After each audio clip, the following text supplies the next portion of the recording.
and welcome to the world premiere party for Heroes, the newest project by the Decameron Opera Coalition, a nationwide coalition of opera companies working to do something great in the world of opera.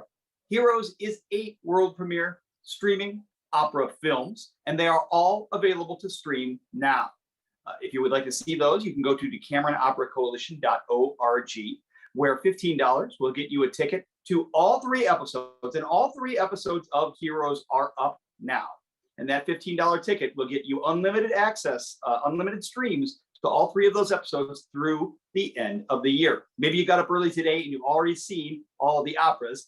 If not, head over, get your ticket, and check them out, because you're going to learn more about these wonderful works today. My name is Matt Barresi. I am a founding member of the Decameron Opera Coalition and the librettist of Hero Songs, one of those 8 world premieres. With me tonight are representatives from all of the companies who make up Heroes, as well as my co-host, Peter Hilliard, who's the composer of Hero Songs. Peter, hello. Hello. Welcome. We're so glad that you came, that you're dropping by, and we're so glad to be with this incredibly talented group of people. I mean, we've been in a lot of Zooms. I'm sure you all have been in a lot of Zooms, but I got to tell you, this is a very talented set of people right here. And I can't wait to hear what they got to say. Well, let's start with some introductions, and I'm going to pitch it to each company, and you got to introduce your people. So we'll start with Opera in the Heights. Aki, you want to take this one and introduce your people? Who's with you, Aki? Oh, I can't hear you. Hi. There you are. Opera in the Heights, based in Houston, Texas. I'm here with 3 members of our cast. We have we're all watching the films together. Calvin Harris, Saeed Presley, and Julie Jackson. And in another window, yes, they are the best. With us also on the call is Steve Wallace, composer, librettist, also playing the lead role, also created the backing track, also created the storyboards, I think a few more other things as well. And he's the creator of Unsung Activists. Steve, take it away. Hi, everybody. I'm Steve. Excellent.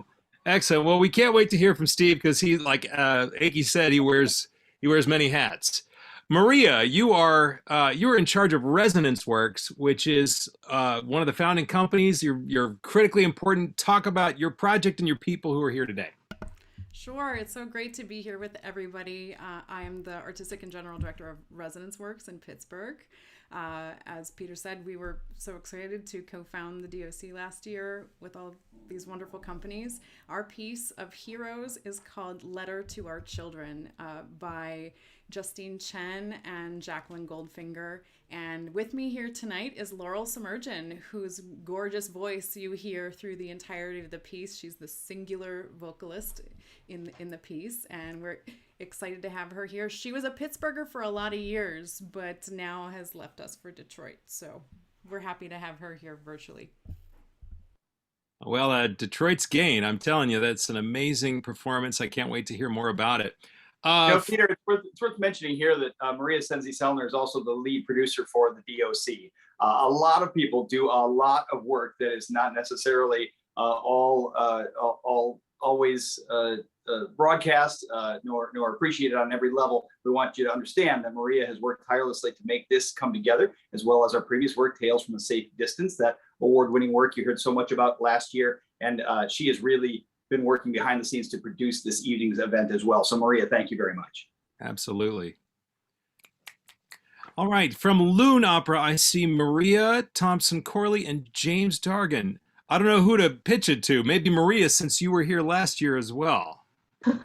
Yeah, I'm the composer of our piece, The Place, and James is one of the 3 singers in the piece. He plays Enitan, the storyteller. Great to have you both here. Representing Fargo Moorhead Opera, I see Blake Hilsaya and Dawn Avery. I don't know who to pitch it to. Maybe Blake? I'm happy to take it away. Hi, I'm so happy to be here with these extraordinary fellow artists. at this extraordinary time where we're pushing this art form a little bit further out into the universe here all together. I have my extraordinary partner in creation as we created Sacagawea, Woman of Many Names, Dawn Avery, composer Dawn Avery. Our team spanned all of the time zones, and we are just the two of us that are representing today, but it also included Francesca Mason-Boring and some other great recording engineers and producers along the way. I myself wrote the libretto, Dawn wrote the composition, and I directed the film and also sang in it under my singing name, which is why you see two names here for me, Shauna Blake Hill and Blake Hill Saya. Dawn, please take it away.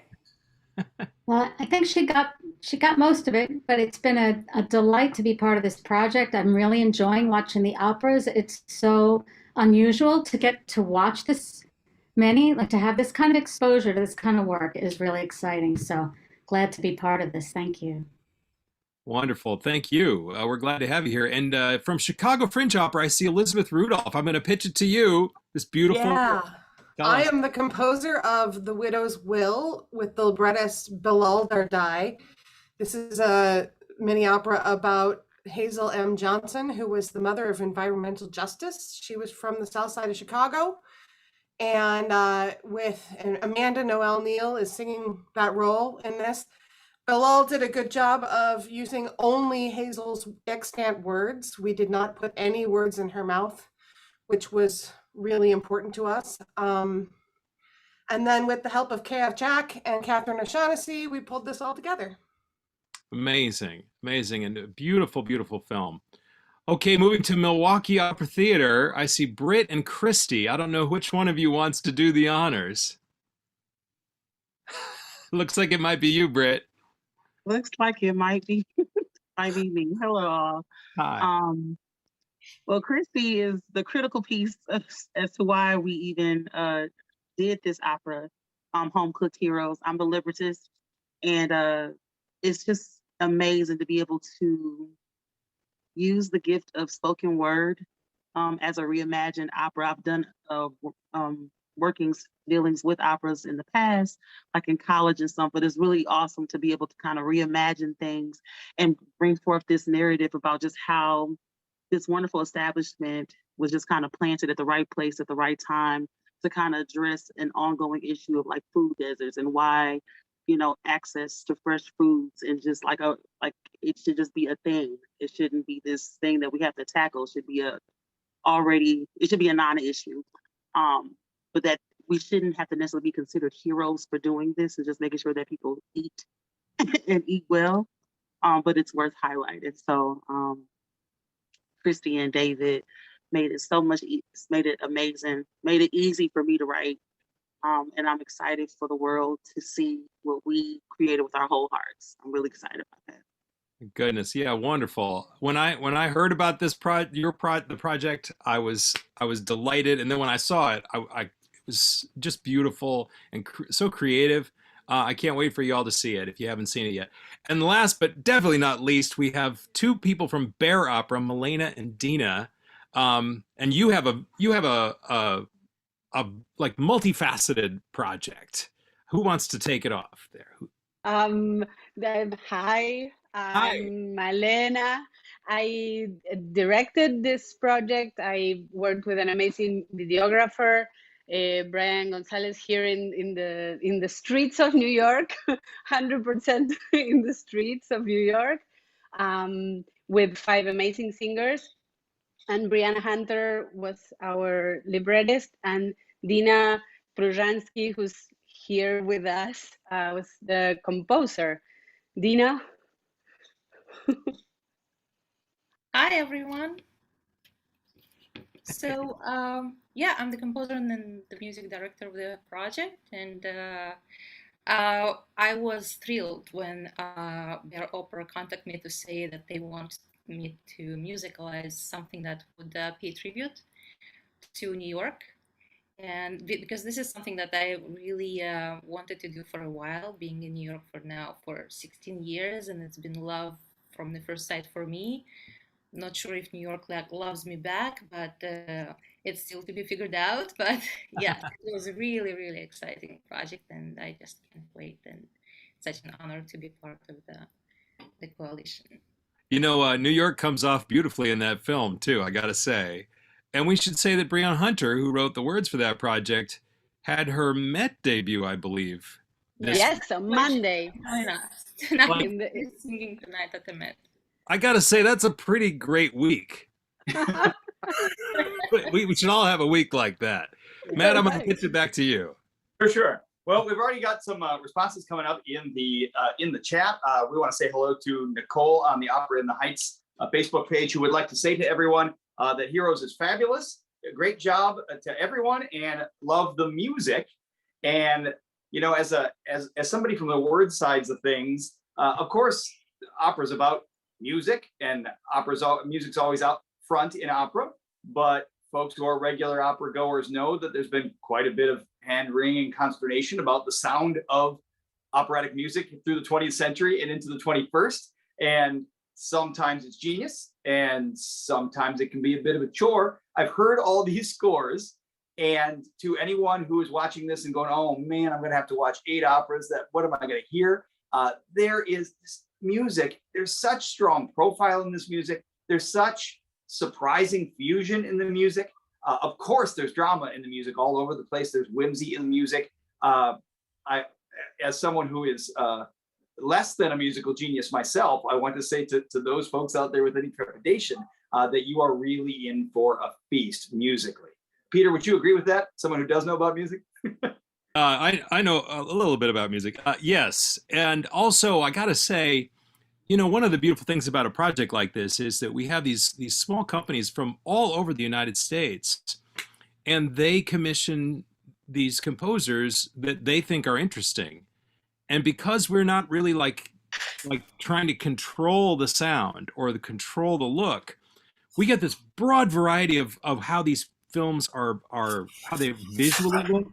And the audio, the language of sound in these pieces is incredibly diverse and beautiful in each piece. So yeah, as Matt says, if you're worried about new music, hey, you're welcome here. This is a great set of operas for you. You're gonna love it.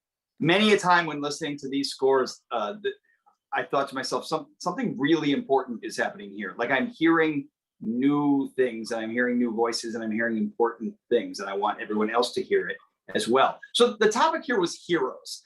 We looked around the world over the course of the last, particularly year. You know, last year we did Tales from a Safe Distance, which is very much about life in the pandemic. It was about isolation and togetherness. And we said, okay, what's a timely topic for this year? We looked at so much that's happening in the world right now. We looked at, you know, there's been talk about statues, right? Talks about what statues should come down. There's been a counter argument to what statues should come down, why statues were made of people for people in the first place. You know, we just ended a 20-year war in Afghanistan, invited home people who have been keeping up that fight. There's been all manner of discussion about the role of public servants and law enforcement in the country, heroism and anti-heroism related to that.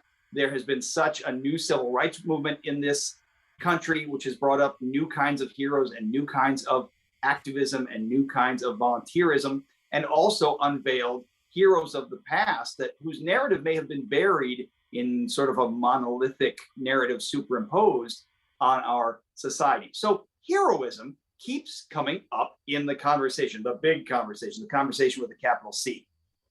So we thought, let's examine heroism, and that's going to look different to all these different companies from all these different cities and all these different writers. It's going to be big, it's going to be small, it's going to be expanding on that idea, and maybe it'll be focusing on a particular person. And I think you won't be disappointed in the breadth of ideas about heroism. So our question to you folks on the call here is, who was heroic in your process in making this operatic film? And we're all learning as we go how to make these operatic films and how to get them out to the world. And it's a challenge. It's an uphill battle every day. So who have been the heroes in the making of your films? I'm going to let somebody who's got an idea, I'll let you jump in, and then we'll try to share the love after that. Yeah, Maria and I definitely both know who I'm going to talk about in our production. It's actually the person that couldn't. We had a little watch party with folks from Lyric Opera of the North just the hour before we came to join y'all, and the person that actually couldn't be with us on that Zoom party, Marquita Lister, filmed tirelessly out in the cold and the wind, unseasonably cold Duluth, Minnesota beach. When I say unseasonably, it had been so warm in Minnesota before we'd gotten there that our first day there was smoke in the air from fires, right? But the last 2 days of shooting were incredibly cold and windy and rainy, and the shoots were all on a beach. So Marquita Lister pretty much did yeoman's work and then some. Singing, sometimes lip syncing, but singing sometimes directly into the wind and the rain and the sea spray, or the lake spray, I guess.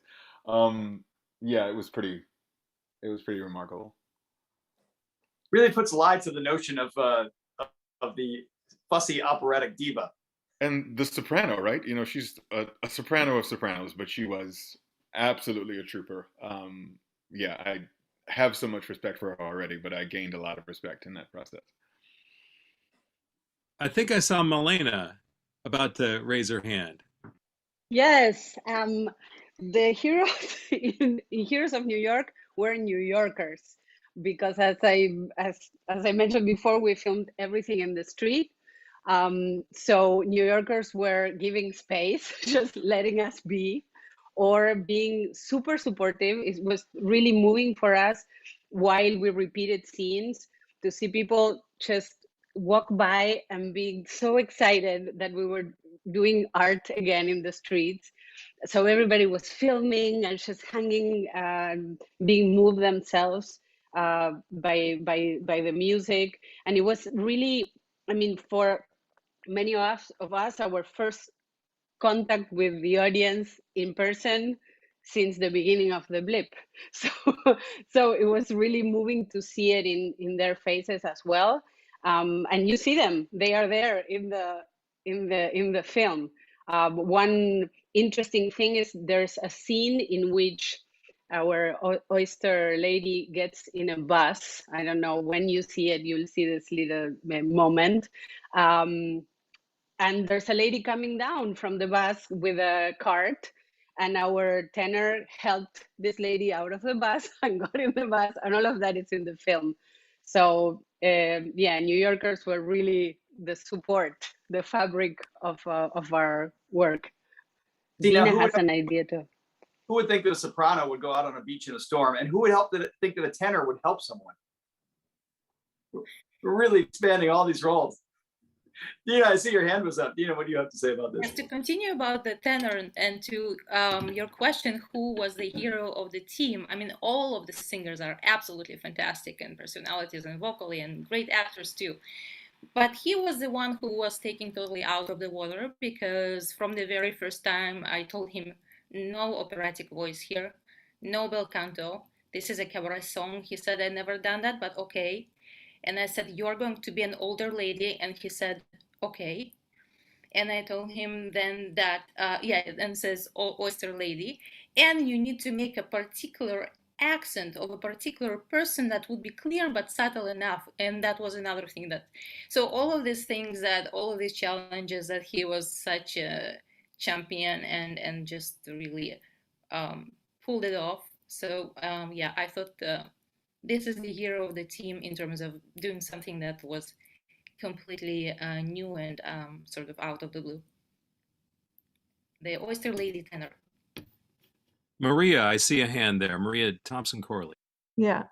I think all the people who were behind the scenes, as well as, I mean, it's hard for me to pick one person because I appreciate what everybody did. But I know Bill, who did our audio editing. I know I went back and forth with him 200,000 times, and he was right on it every single time, never seemed to be upset about, can you tweak this? Can you tweak that? And I know that Marquita and the other singers were in touch with Bill Munson over and over again. And, you know, he's just an irrepressible spirit, as far as he was just so into it and just so happy to do whatever you wanted to try to make the sound as perfect as possible. So I think he deserves a shout out. Also, Sarah, also just for conceiving of the whole project and bringing everybody together. You know, I mean, I know that's what people who produce these things do, but yeah, I thought it was just a wonderful group of people that she was able to assemble. And I think, you know, producing is such a big job, getting the right team. So. Christy, we haven't heard from you yet, and I see that hand. Right. So we had a really incredible cast of characters in our filming. It all took place at our community cafe, which is a tiny little storefront that we kind of gutted and renovated and made into this beautiful warm space a few years ago. So I think the whole cast comes with their little humble hero posture. And what I value most about that time all together was that we didn't need to pretend anything. We were told by the film person, Samir, just everybody just, you know, make up words, talk, and it's going to be no sound, so just make it up. But we didn't have to. We were genuinely having these beautiful conversations about community, life in Milwaukee, what's beautiful in our neighborhood, the whole time. And he had to actually like cut us off several times, like, all right, we're done. So just that sort of like everyday heroic nature of everybody sort of came to the surface when we were together. It was beautiful. You know, that's a common thread through many of these pieces. That old, like the great man notion of heroism has really been taken away in these pieces. And most of the pieces are about service to a community or a people. And so a sense of place is so important in so many of these pieces because they're about a person in a place helping that place. So it required a really, a heightened level of filmmaking to really capture the place. It meant that the composers had to really capture the place in the sound. And so to capture Christie's place, to capture in Home Cooked Heroes, that space and the people in it and the sounds and the smells through their work was remarkable. And I could say that about these other works as well. These pieces really put you in a place and understand who is sweating to keep these places sustainable. It's just wonderful. Let's see, who's got some hands up? I see, let's go to Blake. Dawn and I both actually had our hands up, so I'll kick it over to her in a second. But I just wanted to say that in our piece, which was about Sacagawea, this extraordinarily heroic but lesser known Native American woman, Shoshone woman, that went on the Lewis and Clark expedition, when we first talked about doing the project, we really both were so serious about not moving forward at all without some real oversight and some advisory persons in our group to help us really speak properly to the Native American experience. I myself, not having lived that experience, although having distant heritage, and Dawn having closer heritage, and having the connections that we needed in order to reach out to these communities. So the people who we reached out to, I think, are really the heroes here because they trusted us when we came to them and said, hey, we're doing this opera film thing. Do you want to help us? And they were so, Francesca Mason-Boring, our amazing poster model, Summer Baldwin, who I've since been in touch with, Ty Defoe, our extraordinary voiceover artist, all of these people just said yes. And also, even more than that, really gave us notes when it was actually even difficult to do so, maybe even at the last minute. They were able to reach out to us and say, I don't think this is how a Native perspective would look at this particular concept. And I hate to, put a fly in the ointment, but I have to tell you this and be honest with you. And I can't tell you how extraordinarily heroic that was. For me in the process. It saved me over and over again and made me feel like I could move forward. And please, Dawn, speak to that as well, because I know you felt the same way. Hi, everybody. I like what you said a second ago, Matt, about the land and how we all had connections to the land and landscapes, and also to our humanity as we sort of struggle and rise above. I feel like these works are really pertinent today, so I appreciate that. our Shoshone elder, who did a lot of work with us, also worked with her family.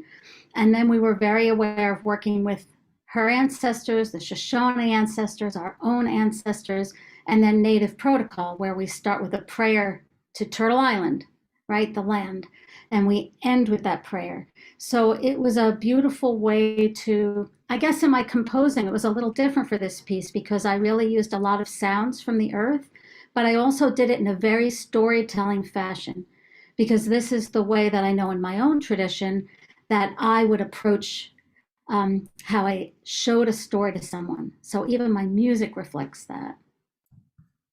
Wonderful. By the way, if you are out there and this sounds like a fascinating topic to you, I want to encourage you. We're going to have these little extras where we interview folks. And I had this lovely talk with Blake and Dawn where we talked about this at great length. It was such a fascinating conversation. You don't want to miss it when it drops. Steve, I see your hand up and I want to make sure we catch you. Hi everybody. I'm glad you called me before you called Aki because I wanted to shout out Aki. Um, because you talk about like I was wearing a lot of hats and stuff. I was doing fun stuff. Aki did so much work behind the scenes that like in the film world, he was like finding all the locations and scouting and stuff, and then he was making all the connections, and he had the relationships with the film director Abbas and his crew, and just going and finding archival text and meeting with the biographer. So he did so much groundwork, that when he brought things to me, it was like, here, all the stuff, and I was like, oh my gosh, this is great. So grateful for him, as and of course rehearsing with the singers and bringing in the musicians and stuff. So I'm grateful for him and reaching out to me too. So I wanted to shout him out. He's my hero. Thank you, Steve. Can I just share one quick anecdote about Steve? I already regarded Steve as basically the most talented human being on the planet, and as I know that he's at home in so many different realms. And when we were talking about getting a piano vocal score together, Steve told me, sorry guys, Steve told me I'll get you also practice tracks, and I didn't really know what that was about. When he sent me the practice track along with the vocal score, he had a fully realized backing track in which he plays all the instruments and he is singing all 4 vocal parts in the correct octaves. And Peter, you heard this demo, right? I just couldn't believe what I was hearing. And when I shared it with the cast, they all thought that we had 4 singers doing the demo, but it was just Steve doing what he does. And I don't know if that wasn't a heroic act of music, I don't know what is. So I think next year we just let Steve do all of it, all by himself. Laurel, I see your hand up. Yes, thank you.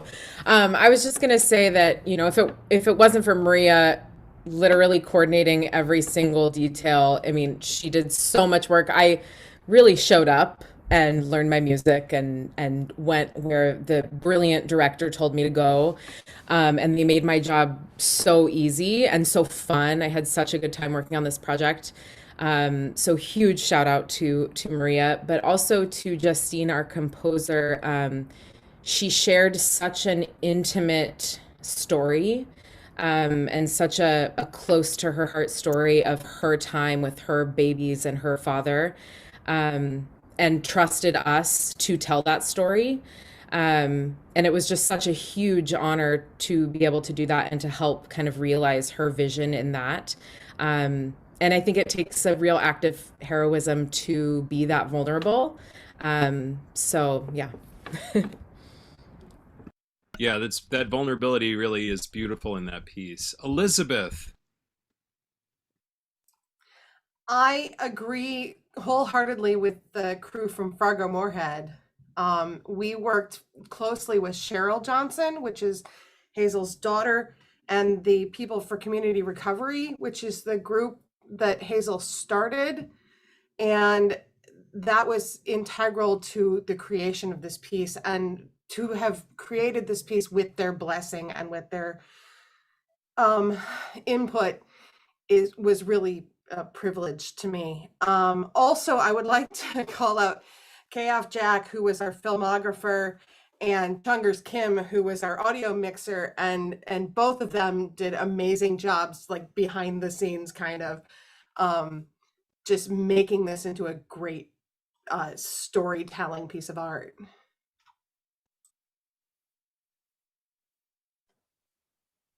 And we've got a message here from the web, and this is from the DOC page. Amanda is there, and she says new music is the best. And of course, we couldn't agree more, Amanda. I hope something that we've learned, if we've learned anything through this pandemic era, it's that whatever you call this thing that we do on this call, new music, new classical music, music theater, lyric theater. It's hard to even give it a name. But I think that we found that it is so much more than entertainment or than status symbol, which opera can be sometimes, and that it's an existential imperative. And I think when you watch these films and hear how music, this new music, gives voice to so many voices and gives voice to so much land, to so many places, and to so many perspectives, I hope that we'll all find, probably anyone buying a ticket for this, or certainly anyone on this call, has a deep and profound appreciation for new music.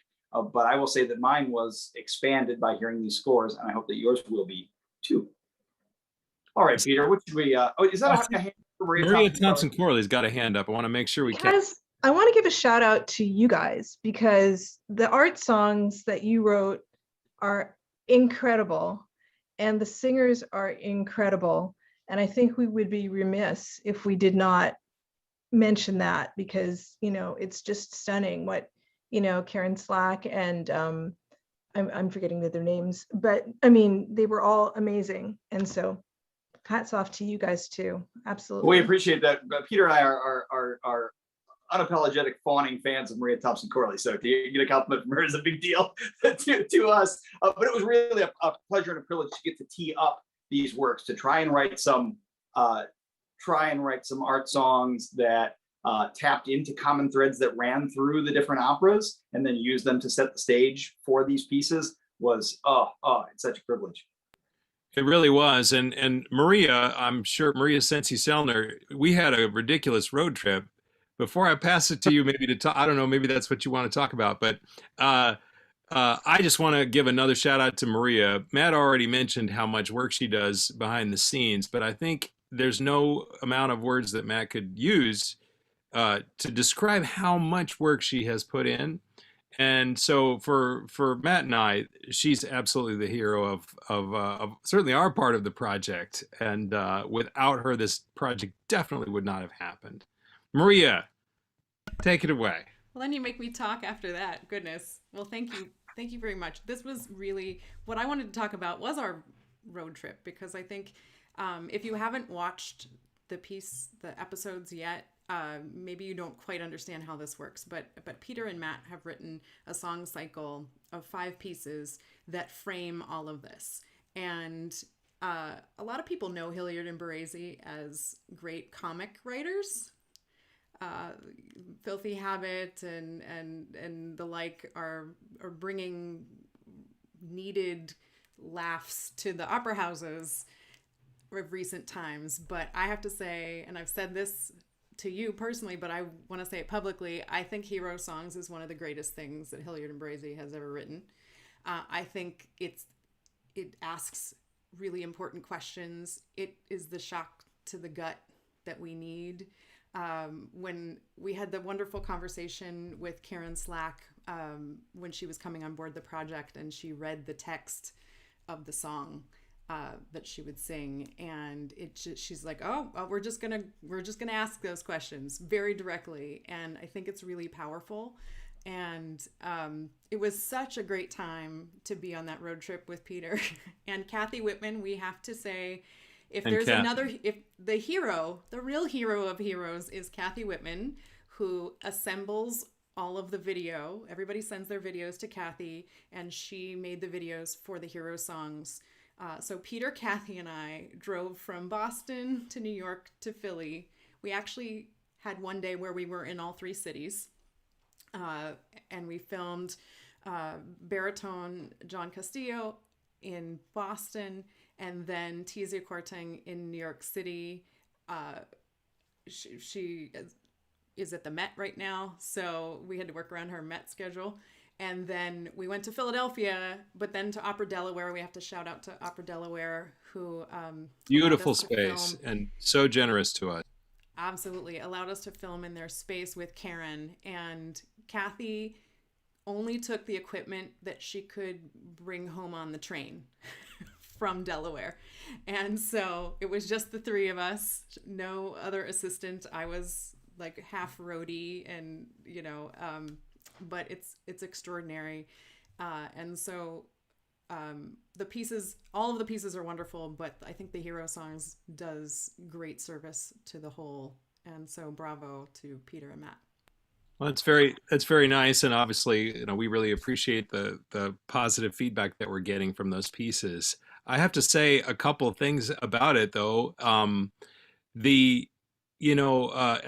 As much as it's nice to hear people say nice things about our work, I just can't imagine a more fun thing to do than to drive from city to city with really fun people and then hear world-class singers perform your music. I mean, if nobody else heard it, that's the greatest week ever, right? And then also, as fun as it is to write pieces and have them performed, and of course that's the whole game for people like Matt and I, it is such a treat to use our work to tee up other people, to just say, hey guys, think about this, go, and then just let other people's ideas flower. And I feel like if there was more of that in the world would be just a much better place if everybody was busy trying to figure out how to elevate each other's work. And I think that that's the best part about this project, is just getting talented people and saying, hey, can you do something really cool? And I'm just going to try to facilitate that. That I think was one of the greatest things about a project like this. So I've got a question for everybody. And I see Maddie in Duluth says, congratulations to all of you. I'm looking forward to the shows, the many shows. Thank you, Maddie. Now we spent 41 minutes on one question, which means we have to go twice as fast to get through a second question. This has been a wild, 20 months of COVID world and trying to reinvent opera and make opera happen again. And yes, now we have live things on stages again. Of course, the Decameron Opera Coalition was born as, out of necessity, a bit of a Hail Mary. How can we keep opera alive? How can we keep making stuff at all in the darkest days of the pandemic? Of course, I think we're all surprised at how much we're not out of those dark days yet at this point. But it is a different time. And so Heroes wasn't born because it had to be, but because we made Tales from a Safe Distance and said, that felt important. Let's keep going. Let's keep reinventing this. So everyone on this call has, because you are in the arts, because you are in the performing arts, because you're in new music, has been artistically and professionally impacted by these last couple of years. And we've learned a lot. We've learned a lot about process. We've learned a lot about all manner of things. So I guess our question for you is, what have you learned over the course of the pandemic that impacted your process on Heroes, whether that was your creative process, your interpretive process, marketing? I mean, absolutely anything. But what have you learned this last year that affected this here project? Britt. What I've learned is that there's nothing that creatives can't do. And that what we know or what we feel the extent of what we can do can always, if you keep yourself in a position to always be stretched and allow for new opportunities and challenges, you will blow your own mind. I just happen to be at the right place at the right time to even inquire about, a spoken word artist getting involved with something like the Milwaukee Opera Theater, which I've gone to shows plenty of times. So if that helps, if it starts with me to create that avenue for other spoken word artists that you wouldn't necessarily see in this big, grand scheme of things, then I'm happy to put my foot through the door and then hold the door open. I'm saying that you can have this. There's nothing that we can't have. We've literally shown that you can be successful working from home. You can be successful, if you sit down finally from all the other things that you have to do, sometimes it takes something to sit us down to actually get us focused. And we start cranking out all these ideas that we've been holding on to and harnessing over the years, just waiting for that moment. And then the moment comes, you just got to kind of attack it. And so I'm excited to see, I mean, outside of this, I also published a book. I mean, there's so many things that I'm so grateful for this year alone, that show me that what I could do if I just, got it together, focused, kept myself open to opportunities and possibilities, and that there's no limit to what I can be part of, to what we can do, and to feed off that energy from like everyone on the call and everyone that we get that work with. It excites me and reminds me of how dope we are, and that I was, created for this, no matter what it is. So even in the midst of a pandemic, we are out here flourishing, as we can see that just from this premiere alone.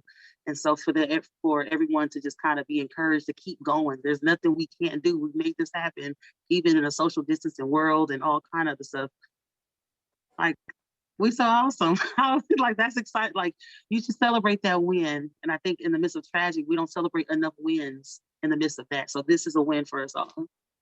And wait till you hear what Britt and Milwaukee Opera Theater were up to in that piece. You're going to say, "Welcome to opera, spoken word art." Can't wait for you to hear.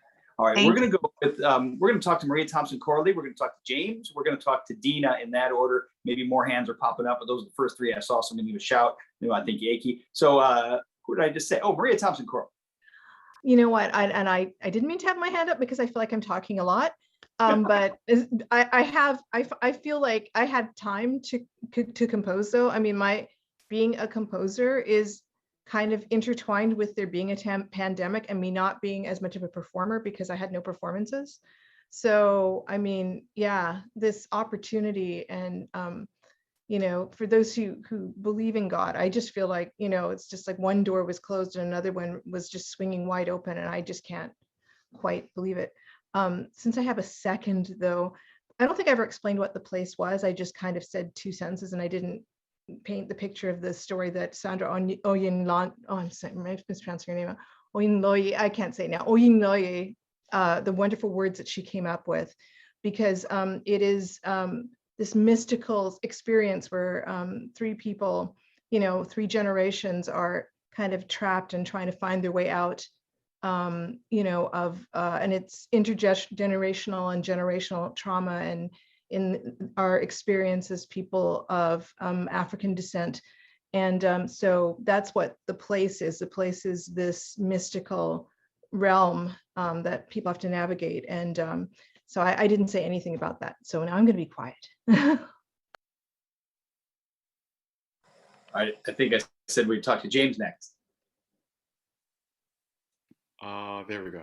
Can you all hear me now? Okay. The thing that I learned over the process of this, not only the pandemic, but on working on the place, was just the importance of trust. Obviously we should trust our colleagues. If we can't trust them, who can we trust? But I also learned to trust myself, to trust the work. I already knew I trusted Maria and Sandra's work because the score grabbed me immediately. But there was no way I could have known before we watched the video. There's no way I could have known exactly how powerful it would be. And a lot of that was us putting our trust in our director and cinematographer and all of the people around us who were actually in charge of getting our work out there. It's such a different feeling because as a singer, sure, you never really hear what you sound like in the moment, but you are also in pretty complete control of getting your sound out to the audience. That is your job. And so it took a lot of relinquishing, trusting, having faith, and the success of this project and watching it, it's just beautiful. Everybody involved did such a wonderful job. The success of this project is confirmation of that faith in our art form and what we do. The idea that it can, in fact, survive pandemics and communicate across thousands of miles. So yeah, trust is what I learned. Beautiful. I think Matt, you said Dina was next. That's right. I learned that the limitation can, if taken right, can also turn into a blessing.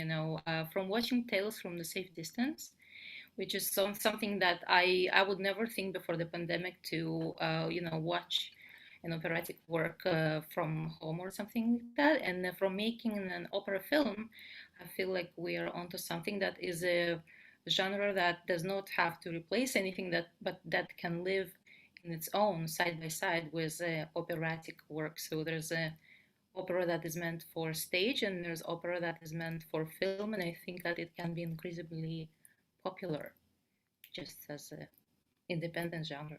So Yeah, that has been a real surprise to me, because normally I'm one of these people who's like, get me in the room. I want to hear the orchestra in the room. It's not real if it's not in the room. I'm one of those people.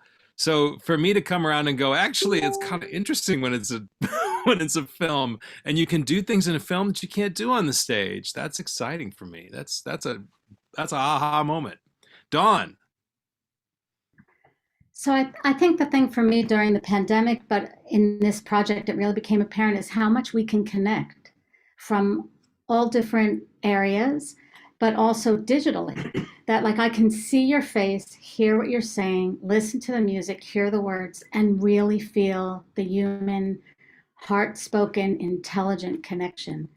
And I think that's been across many genres, but with music and words and then the visual, even more profoundly so. Great. I've lost who's next. Was it Aki or Elizabeth? Not. I believe it's we're looking for Aki and then Elizabeth. Yep, you got it.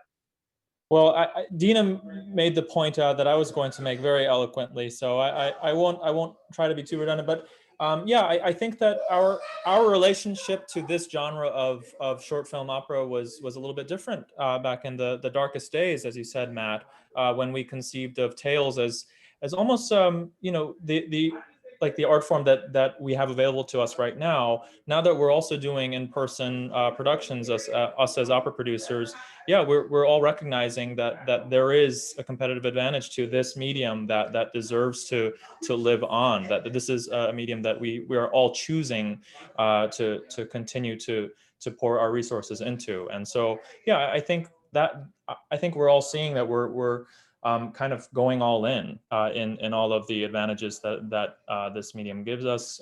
Steve conceived of a lot of flashbacks, flash forwards in pretty quick succession, and that's something that I might not have dared to do with Tales, because we were trying to think, something that could work both on stage and also on film. And this one, we're really thinking of it as its own medium that can and should live side by side with traditional programming. One of the initial intents of the Cameron Opera Coalition was to, opera is so separate, right? Opera is so geographically siloed, and you can only see the thing that your local company creates. And as artists, sure, conductors work with singers and instrumentalists and so forth, but composers and librettists, you don't meet the other ones, because if you're the composer on the project, there's not another composer. So it's been since grad school that I've felt such a fecund field of creation, and gotten to work with so many creatives. So it feels miraculous there, but the purpose of it is to bring that out to the world. So we're saying that the terroir of all our locales is work baked into these works, and we get to send that out to parts of the country, to the whole world, I suppose, the internet, right? Maybe even little aliens flying past, pick it up if they got $15, and you get to and you get to see these pieces that normally somebody would tell you, oh man, you should have been in Houston, you should have been in Duluth, there was such a special thing. Well, now you can't. Right, and when you and I go to these industry events and there's other composers and librettists there, they're our enemies. We want to get hired. Yeah. We don't want them to succeed. I don't feel that about any of you all. We're in this together, and I'm rooting for you. And that's the way it's supposed to be. You're not supposed to be fighting each other for commissions. That's dumb. We should all be on the same page. We're all writers. We're creators. It does me good when you succeed. It's awesome. I was thinking Elizabeth. today, after Peter and I trying to push our way to the front of the opera line for 20 years, when we finally decided to stand aside and kind of write alongside other people, it probably did more for us than 20 years of shoving. Gosh, yeah. Well, and I realize that Peter and I sound like we're on like a PBS fun drive because we're just like effusive about all this stuff, but we really feel that way. Elizabeth, go. As somebody who, I'm going to date myself, has been on the internet interacting with people around the world since like 1996, I knew that the world was a small place, but I'm also used to the Chicago singer opera community, which is a vibrant one. But we are kind of insular. We don't have a lot of contact with people in other cities and all that jazz. I'm also a performer, but obviously for this I'm a composer. This year I got to work with the people over at Fresh Squeezed Opera, and we did a collaboration when I was in Michigan and they were in New York City. Like this whole idea of being able to do and like an international collaboration, because with the Fresh Squeezed Opera we had people in England. This tiny world mentality, we need to keep this. We need to keep this because this is how we connect as a humanity. And this is how we make the world a better place. That's all I got to say. Well, that's a big thing to say. My goodness, that's awesome. Yes, absolutely. I think I'm going to steal Matt's idea here that he always talks about when he gets to his crackpot mode, like I'm normally in. But when a new medium shows up, it usually takes a generation of people fooling around with it before it starts to look like itself. So like the earliest television sitcoms are just filmed plays. They're very short filmed plays, like with little vaudeville in them. And then after about 20 or 30 years, people go, oh, now I see what it's supposed to be. It's supposed to be this, right? Bill Evans's albums on the Rhodes piano. Before we started, Steve and I were talking about Rhodes piano. Bill Evans plays the Rhodes piano like he's amazing, but he plays it like it's a regular piano, right? He doesn't know what the thing does. It takes like Herbie Hancock and people like that to figure out what it actually is supposed to do. I'm amazed at how fast y'all like just invented a new thing. Because these operas do not look like stage operas that somebody filmed. It doesn't look like your La Traviata that you're trying to figure out how to make into a movie and what you're going to cut. No, these are like films. And I'm amazed at how fast you all figured out that this is a genre with singing in it that is a film. Milena. This is exactly what I was thinking of. What I learned that I want to keep is the feeling of we can do anything here. After decades of trying to figure out how can I morph myself to fit into this tradition, suddenly we all had a complete blank slate to try whatever we wanted. And I would like to keep that. I totally see the growth from last year to this year, and I want to keep making it grow. Instead of, saying, okay, we accomplished this, let's stick to this shape. I say, no, let's keep playing. I agree with you that it's a completely different beast. And I want to also keep challenging it. And one little thing I want to say also, I think, Matt, you were talking about it. Eki was talking about the issue of how this form includes more people. Maybe we're not all in the same room, but it's more inclusive. People from all around the world, people that cannot come to the theater for endless reasons, are suddenly included. And I think that's what we should do, figure out how to include more people. It's great. Blake, I see your hand. I just wanted to absolutely piggyback on that statement and say that what I learned making art during pandemic, and then having this opportunity to open this window with all of you, is that Sopranos are not one thing. I get to be a lot of things, and so often Sopranos are asked to be just one thing, as much of one thing as you can possibly be just one thing, so that we can all figure out how to cast you and where to put you and how to move you around like chess pieces on the board.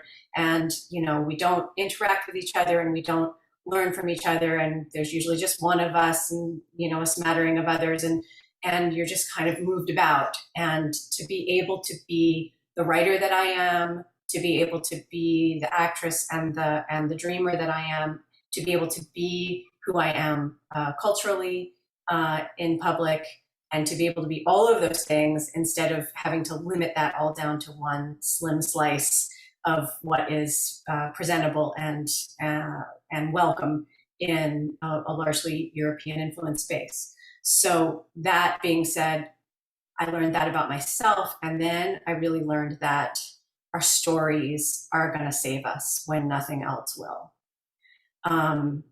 We need our stories, and everybody has a story. And I'll get a little emotional about this, but it's just true. Opera is about stories. It's about human beings. It's about how we feel about being human and about the human condition. And it doesn't matter what language it's in. It doesn't matter where it came from. It doesn't matter how old it is. It doesn't matter if it's right off the presses or if it's 200 years old. Opera is about human emotion. It came from Greek tragedy for that reason. It was invented for us to feel things together, grow together, heal together, and work together. And that is what this project has been. Our stories will save us when nothing else will. Well, that's beautiful. Maria Thompson Corley, I see a hand there. Yeah. Oh, I wasn't muted. Oh dear. Okay. Well, what I don't even want to speak after what she just said, because what I'm saying is really not nearly so eloquent. But as you were talking about being siloed by place, also siloed by time, in that I know that in my life, a lot of times, perhaps I'm not available on whatever evenings the performance is happening, but the fact that this is available whenever, I think also is a great unifying thing.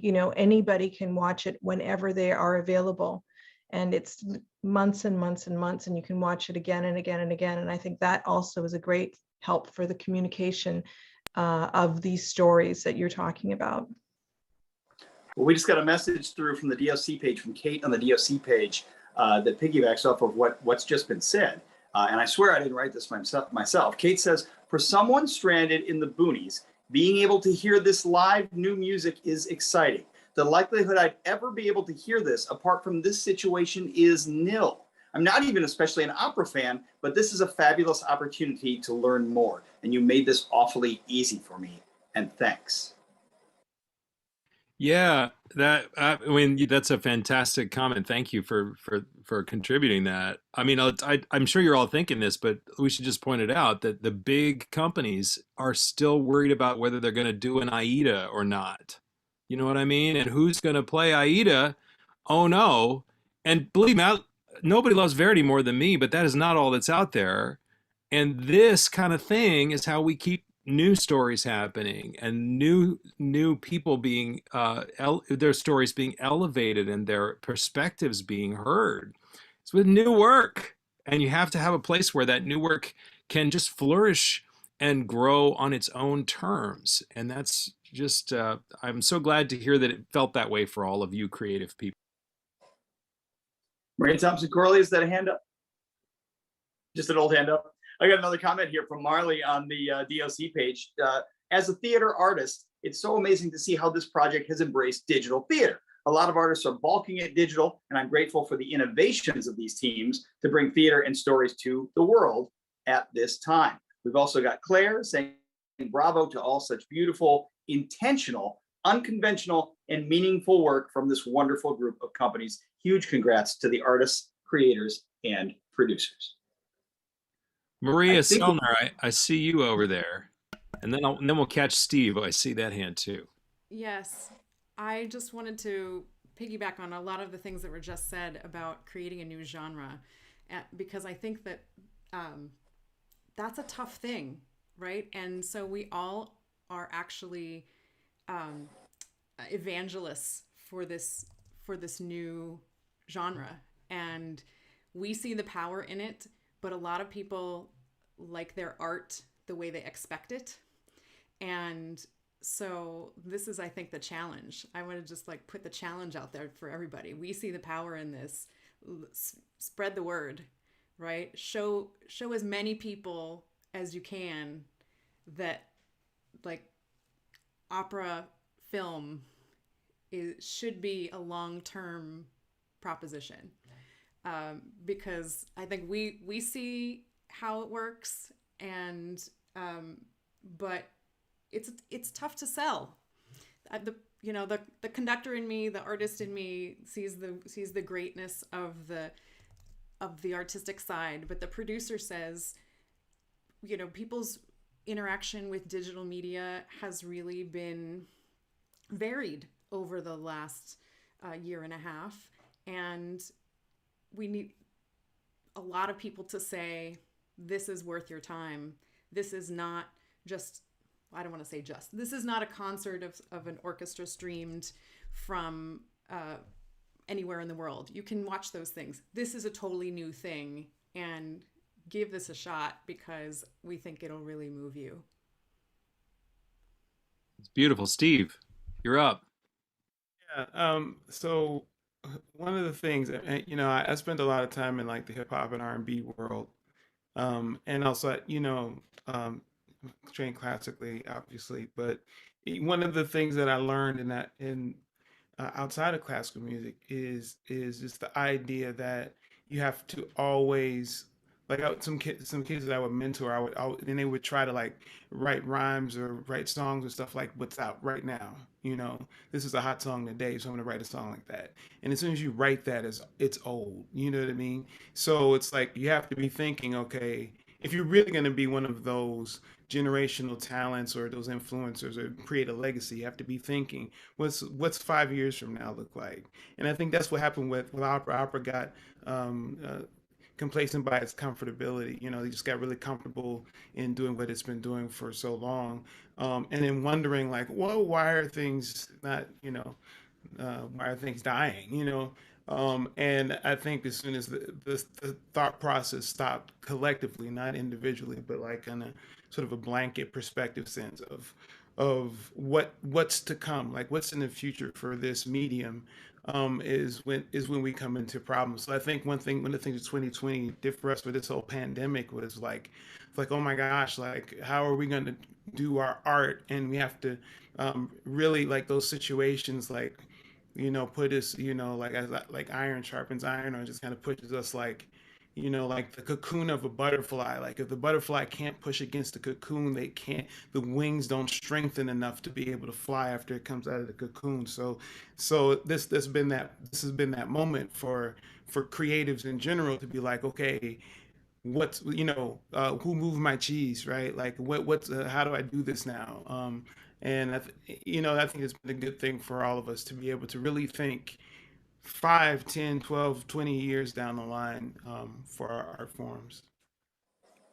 Wow, yeah, I hope everybody was taking notes. Man, that's some fire right there, Steve. I teach I teach at Villanova University. I teach a bunch of undergrads music history every year, and I often, we're talking about the Florentine Camerata. We're talking about Christoph Willibald Gluck's reforms.